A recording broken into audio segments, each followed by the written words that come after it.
New information about the investigation into Colt Gray. This is the teen who's accused of opening fire inside of his Georgia high school, killing 2 teachers and 2 students, and terrifying the community. As students return to school and the alleged shooter remains locked up facing charges in adult court, we're learning about the steps investigators are taking to figure out how we got here. Welcome to Sidebar, presented by Law&Crime. I'm Jesse Weber. Back in September, law enforcement says 14-year-old Colt Gray brought a rifle to Apalachee High School in Winder, Georgia, in his backpack, and then proceeded to open fire on students and teachers in several classrooms during the second period. The suspected shooter is accused of killing 4 people, Mason Schemerhorn and Christian Angulo, both 14 years old, and 2 teachers, Ricky Aspinwall and Christina Ermey. Multiple other people were injured during the course of this shooting. In fact, according to an indictment, there were 25 victims in all. Colt was arrested within minutes of the shooting after school resource officers confronted him, surrounded him. He was indicted last month on 55 total charges. So we're talking about 4 counts of felony murder, 4 counts of malice murder, 4 counts of aggravated battery, and 18 counts of cruelty to children in the first degree, as well as 25 counts of aggravated assault. But he's not the only one charged in this case. No, his father, 54-year-old Colt Gray, was also arrested and charged. He was arrested the day after Colt was. And he himself is facing 29 charges, 2 counts of murder in the second degree, 2 counts of involuntary manslaughter, and 5 counts of reckless conduct and 20 counts of cruelty to children in the second degree. Essentially, prosecutors are saying it was his fault. It was his responsibility to secure that weapon. He recklessly allowed his teen son, who may have had some warning signs that he may have done this or was troubled, access to the weapon. That's the key here. Now, both entered not guilty pleas. They remain in custody. They're expected in court later this month for an arraignment. But now we want to talk about some new information, because we just got our hands on new subpoenas that were filed with the Barrow County Superior Court, and they give us a glimpse into what is happening now with the investigation. So one subpoena is for Amazon, and the other 3 are for the Georgia Department of Natural Resources, and specifically, it seems that investigators are looking for information about gun ranges. As far as the Amazon subpoena, it seems that what they're looking for is information connected to 2 addresses, so one in Jefferson and one in Bethlehem. The first is the home where Colt and his father were questioned last year about threats that were made online about a school shooting. We'll get to that more in a moment. That's a really important factor in this case. But the other one, as I mentioned, is for Bethlehem, and that is for another home where the Grays had recently lived. They moved several times over the last few years. This is according to public records. But this subpoena says that it is looking for, quote, any and all records of customer information, payment information, account information, including info about IP addresses and purchase history from the time the account was created. The subpoena also says, please do not deactivate, freeze, or close this account.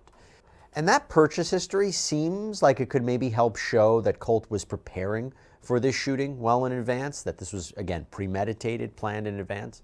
In fact, during a preliminary hearing for the dad, Colin, back in October, investigators had testified about these Amazon purchases that were related to the Sig Sauer automatic rifle that Colin had bought Colt for Christmas. On December 19th, 2023, Colin ordered a laser sight for Colt's automatic rifle from Amazon. And then moving to June 10th of 2024, what happened that day? Colin ordered Colt a tactical vest from Amazon.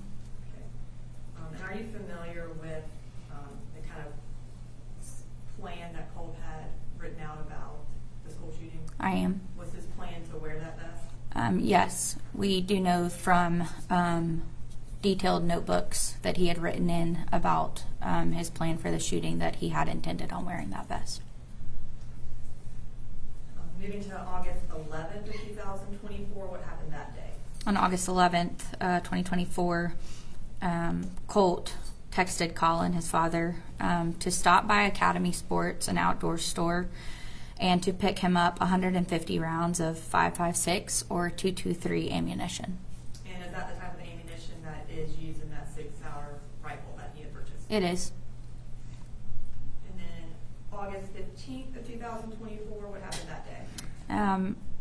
Colt asked his dad to buy him a Apalachee bore sight in a text message.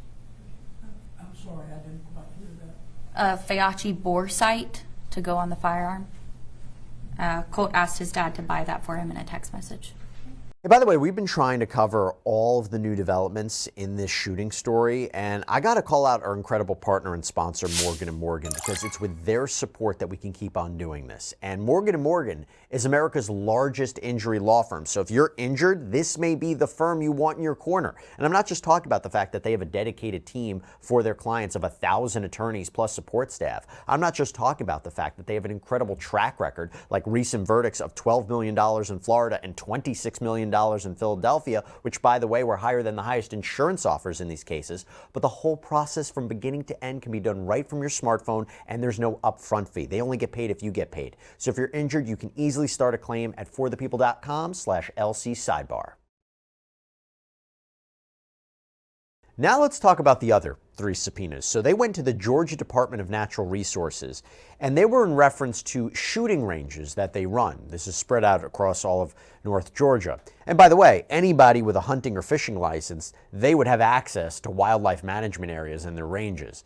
So investigators confirmed during that preliminary hearing that the Grays had visited gun ranges. They had gone to the range multiple times. We verified that. And they also had spent time the week before actually sighting in the new attachments for the rifle in the backyard of the residence.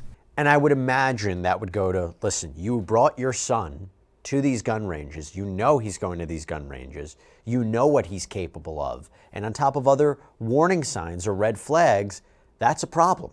This is not like he never touched the gun. He never had access to the gun. That's what could be problematic for Colt Gray. But back to the subpoenas, all 3 are looking for what appears to be the same details. Because first, the big Laser Creek shooting range, which is in Talbot County, Georgia, that's a little less than 3 hours away from Winder, where Colt Gray allegedly opened fire inside the high school. The subpoena there seeks, quote, any and all records of Colt Gray or Colt Gray accessing the big Laser Creek shooting range from January 1st, 2024 to September 4th, 2024. Such records may include copies of sign-in sheets, copies of license information, payment information, surveillance footage, or other records related to their presence at the facility. And according to the Department of Natural Resources website, Big Laser Creek offers a 100-yard range. So kind of eerie to be thinking about in relation to this shooting and what happened at that school. So now let's talk about the Cleibel shooting range. That's closer to Winder. It's only about an hour south in an area called Mansfield. It boasts lots of options, including a 100-yard rifle range with digital targets, a 35-yard pistol range, skeet shooting, and an archery range. An hour north of Winder is the 3rd range. This is Wilson Shoals Shooting Range in Alto, Georgia. The DNR website says it recently underwent a lengthy renovation to add improvements, and investigators clearly want anything and everything that those 3 shooting ranges have when it comes to both Colt and Colt Gray.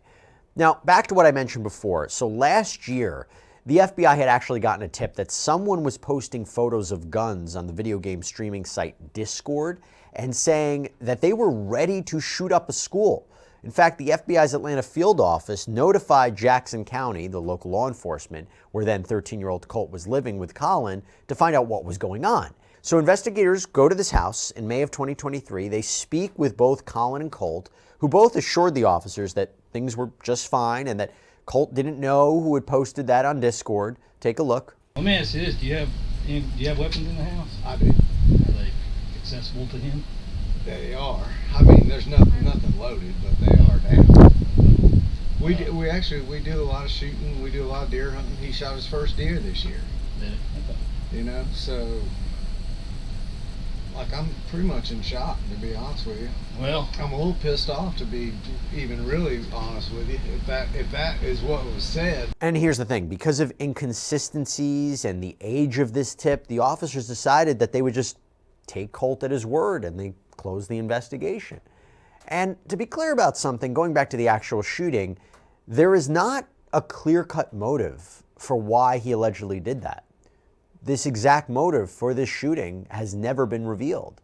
But investigators did indicate during Colt Gray's preliminary hearing that there were several suspicious things that were found in this young boy's bedroom and gaming room. This is a crumpled up piece of notebook paper. It says, this life of mine. It appears that he's kind of talking to himself while he's writing. He says, yeah, that was good. So yeah, I hate this life. Anyways, I'm just about to my breaking point. I am, and then he does a list, depressed, eager to die, horny, delirious, and then he spells something that doesn't spell a word. He also says, well, yeah, that's about it, nothing else here. We also found a letter that he had written that he left in the gaming room where he kept his computer. It says, just know it's not your fault. You tried your hardest, not only for me, but for Jenny and Coley. Forgive me. As for what I've done, it's out of my control. Know that I love y'all. See ya. We also located during the execution of the search warrant a notebook in Colt's bedroom. It had pretty detailed drawings of a stick figure that he had labeled you, so him. It then says, shoot the teacher first. There's another stick figure with a bullet going through their body. It says gut shot. There's then pictures of two stick figures, students. It then says the students next with an exclamation point next to their desks. It then shows what I believe he's indicating is a deceased stick figure lying on the ground. Him again wearing his hat with the gun, shooting towards those two students he had drawn at their desks. One of them appears to have a head wound, and the other one is yelling in horror. And then it shows his stick figure again with the word suicide and a smiley face written. He shows the stick figure shooting himself. We also found another notebook in that same room. It was a drawing of a rifle with what appears to be ammunition coming out of it, and then the word kids written past the ammunition. In addition to those writings that y'all found, did y'all find anything in the house that suggested Colt Gray had an interest in school shooters? We did.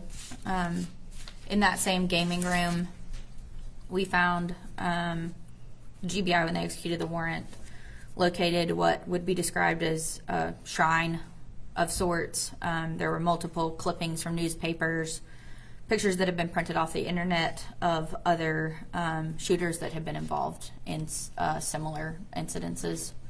And I'm going to show you kind of a picture of this shrine. Can you describe approximately how many pictures are in that shrine, where they were in the gaming room, and who they are of? There's approximately 15 pictures. They were mounted with thumbtacks to the wall directly behind his computer desk.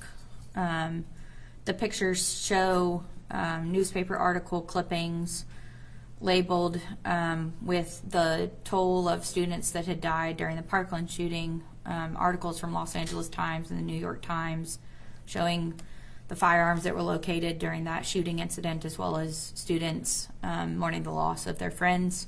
There's also pictures of Nicholas Cruz from his court appearances, as well as other pictures of Nicholas Cruz leading up to the incident, him holding a firearm, an attack vest, and other school photos that were in his yearbook. So here's a question for you. How is this 14-year-old suspected shooter even able to get the gun into the school in the first place? Well, Special Agent Lucas Beyer of the GBI, the Georgia Bureau of Investigation, testified at this preliminary hearing and laid out what had happened on that September day when Colt had taken the bus to Apalachee High. The firearm was located in his book bag. It was a rifle, so it was long, so it did not fit in his book bag entirely. We believe that we determined that the rifle was protruding out of his book bag, and that the part of the rifle that was protruding from the book bag was concealed with a rolled up poster board. And just by a quick glance, it appeared that Colt Gray was possibly transporting a school project. Special Agent Beyer says that according to surveillance video from inside the classrooms and in the hallways, Colt had attended first period, then he left briefly asking to go to the bathroom. Then during second period, he asked to go to see the school counselor who he had seen previously. And from there, the GBI agent explained Colt's alleged next steps. At the time that Colt Gray exited the J Hall restroom, he was wearing yellow gloves that he had not previously been wearing. The white poster board that had been inside the backpack was no longer there. He was carrying the backpack in his left hand. The white poster board was, he appeared to have it wrapped around his lower torso as if to conceal something. Where did he go at that point? Mr. Gray proceeded to return back to his second period classroom, which was classroom 2.151. What happened when you arrived there? The door to the classroom was secured. Based on video footage, it appeared that Mr. Gray stood outside of the classroom door for approximately a minute. At some point, I should note that none of the video that I reviewed had any audio associated with it. But based off the reaction of students in the classroom, it looked like Mr. Gray may have knocked on the door. A student stood up and appeared to be preparing to open the door. She observed Colt through the door's window. In her reaction, she backed away from the door. She put her hand over her mouth, and she appeared to get the attention of Miss Greer, who also went to the window, observed Mr. Gray, and immediately told students to get into the corner of the classroom. Miss Greer then took control of a badge that she was wearing and pushed a button that initiated a lockdown procedure. What did Mr. Colt Gray do at that point? Colt Gray moved to his left and went to the door of classroom 2.152, which was identified as Miss Cassie Ryan's classroom. He entered that classroom and proceeded to fire the rifle into that classroom. Did he fire one time or multiple times? He fired multiple times. Okay. Were you able to tell about how many times or from the video? No, sir. Once Colt Gray started discharging the rifle, there was a lot of dust and debris that obscured some of the camera footage. So I was not able to determine based off that video how many times he discharged the rifle, but it was clear and obvious that he did discharge the rifle multiple times. Were people in that classroom struck? Yes, sir. Do you know about how many? I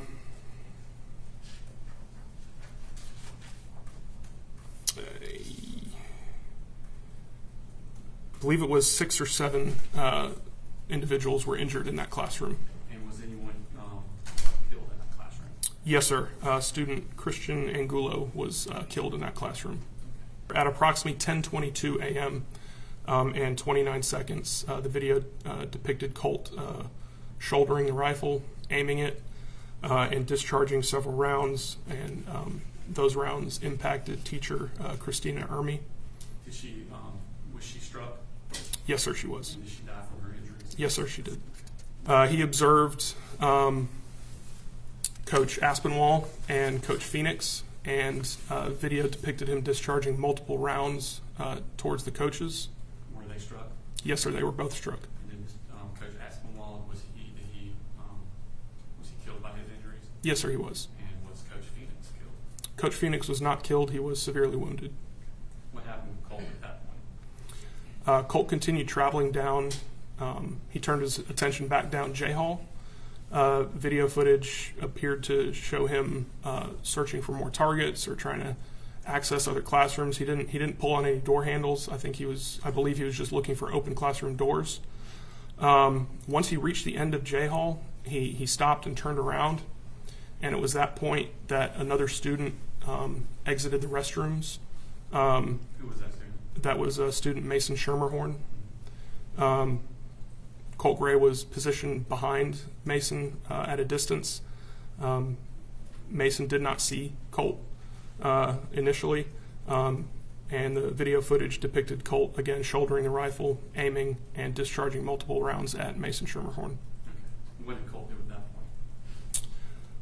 point? Shortly after... I'm sorry. Did Mason Schermerhorn, was he struck by the... Yes, sir, he was. And was he killed by the accident? Yes, sir, he was. What did Colt do at that point? At that point, within a matter of 2 or 3 seconds, 2 Barrow County Sheriff's Office school resource officers entered J Hall. They had their weapons drawn and aimed at Colt, and it appeared that they were issuing verbal commands. Colt placed the rifle on the ground. He raised his hands, ultimately laid down on the ground, and surrendered himself to the school resource officers, who were able to take him into custody. Okay. And was the firearm taken into custody at that point? Not at that point. It remained where he dropped it, and the firearm was ultimately recovered by GBI crime scene agents during the processing of the scene. And what kind of firearm was that?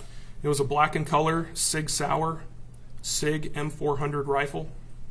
There was 1 magazine loaded in the rifle, which was found to contain 18 rounds, and there was also 1 round in the chamber of the rifle at the time of recovery. What was the capacity of that magazine?